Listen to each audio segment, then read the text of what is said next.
ধুনট উপজেলা মডেল মসজিদ ও ইসলামিক সাংস্কৃতিক কেন্দ্র। সব উপজেলার মডেল মসজিদগুলো একই ডিজাইনের। এখানে রয়েছে সুউচ্চ মিনার, যেখান থেকে আজানের ধ্বনি দূর দূরান্তে ধ্বনিত হয়। এর পুরাতন সেটেলমেন্ট অফিস সামনে, উপরে বড় বড় রেইন ট্রি গাছ ছায়া দিয়ে যাচ্ছে এখনো। ভবনটি পরিত্যক্ত যদিও। ওই পাশে ওই যে চারতলা দেখা যায়, এটা উপজেলার কোয়ার্টার। একতলা ভবন, এটি হচ্ছে নতুন নির্মিতব্য অডিটোরিয়াম। গাছগুলো দেখা যাচ্ছে, এটা হচ্ছে ধুনট উপজেলা সরকারি নার্সারি প্রাঙ্গণ।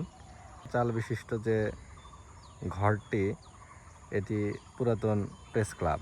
রং দেয়া টিনের চালা বিশিষ্ট এখানে যে প্রতিষ্ঠানটি দেখতে পাচ্ছেন, এটা বিয়াম ল্যাবরেটরি স্কুল। ধুনটের নতুন স্কুল হয়েছে বিয়াম ল্যাবরেটরি স্কুল। মসজিদের এই যে পাশে যে ভবনটি দেখতে পাচ্ছেন, এটি হচ্ছে জনস্বাস্থ্য প্রকৌশল অধিদপ্তর অফিস। এবং এই ক্যাম্পাসটির সাথেই এই যে সীমানা প্রাচীরের ওপারেই রয়েছে উপজেলা কৃষি অফিস।